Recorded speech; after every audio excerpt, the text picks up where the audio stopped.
প্রাচীন শিক্ষা ব্যবস্থা। পশ্চিমবঙ্গে প্রথমত দুই ধরনের মাদ্রাসা আছে, একটা সরকারি সাহায্যপ্রাপ্ত আর একটা সরকারি সাহায্যপ্রাপ্ত নয়।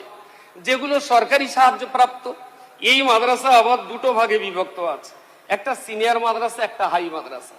মনে রাখতে হবে এই মাদ্রাসাগুলোর নামই শুধু মাদ্রাসা, একেবারে হাই স্কুলের যাবতীয় সিলেবাস বাংলা, ইংরাজি, অঙ্ক, ভূগোল, বিজ্ঞান, ইতিহাস সমস্ত সাবজেক্ট সেখানে পড়ানো হচ্ছে। আর একটা বিষয় যেটা রয়েছে খারিজি মাদ্রাসা। এই খারিজি মাদ্রাসা আমি ব্যক্তিগতভাবে 35,000 বাচ্চার অভিভাবক, আমি অনেকগুলো খারিজি মাদ্রাসা আমার রয়েছে। আমি মাননীয় মন্ত্রী মহোদয়কে অনুরোধ করছি, আমন্ত্রণ জানাচ্ছি, এই মাদ্রাসাগুলো কারা পড়ে প্রথমে ভাবতে হবে। কোন সমাজ থেকে তারা উঠে আসে, কত গরিব জায়গা থেকে তারা উঠে আসে, এবং তারা খারিজি মাদ্রাসায় পড়ে বলে এই নয় যে তারা কোনো সরকারি স্কুলের সঙ্গে তাদের সংযুক্ত নেই। তাদের থাকা খাওয়ার যাবতীয় ব্যবস্থা আমাদের করতে হয়। পাশাপাশি তারা কাছাকাছি কোনো না কোনো প্রাইমারি স্কুল, কোনো না কোনো হাই স্কুল, কোনো না কোনো সিনিয়র মাদ্রাসা, কোনো না কোনো হাই মাদ্রাসার সঙ্গে তাদের অবশ্যই টাই আপ রেখে, অবশ্যই তাদেরকে টাই আপ করেই আপনি জানবেন। এটা কিন্তু এটা বলছেন এখানে মাননীয় স্পিকার সাহেব কিন্তু বলেছেন, যেটা গোটা দুনিয়া দেখছে, লাইভ চলছে। যত চিৎকার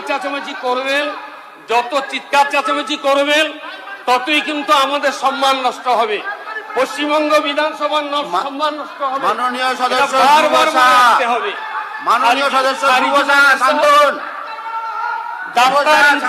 সবই তৈরি হবে। আমি মাননীয় মন্ত্রীকে অনুরোধ করছি, মাননীয় মন্ত্রীর কাছে আমি বিনয়ের সঙ্গে দাবি করছি, আপনি আসুন, এই প্রতিষ্ঠানগুলো দেখুন। বাংলা, ইংরেজি, অঙ্ক, ভূগোল, বিজ্ঞান, ইতিহাস সমস্ত কিছু আমরা পড়ানোর পরেও কেন এই কথা আমাদের শুনতে হবে, কেন এই কথা আমাদের বলতে হবে? সমস্ত শিক্ষা ব্যবস্থার সঙ্গে আমাদের শিক্ষা ব্যবস্থা এই খারিজি মাদ্রাসা থেকে পাশ করা ছেলে তারাও একটা দিন ভালো ডাক্তার হচ্ছে, মাস্টার হচ্ছে, ইঞ্জিনিয়ারও হচ্ছে। চলবে কিনা? সংবিধান যেখানে অধিকার দিয়েছে, সংখ্যালঘুদের যে অধিকার রয়েছে, সেই সংখ্যালঘুদের অধিকার আপনাকে অধিকার দিয়েছে আমাকে সংবিধান, অধিকার দিয়েছে আজকের এই সদন, অধিকার দিয়েছে স্পিকার। আমার বক্তব্য বন্ধ করতে হলে স্পিকার সাহেব বলবেন আমি 1 মিনিটে বন্ধ করব। স্যার, আপনাকে অনেক অনেক ধন্যবাদ জানিয়ে আমার বক্তব্য আমি শেষ করছি।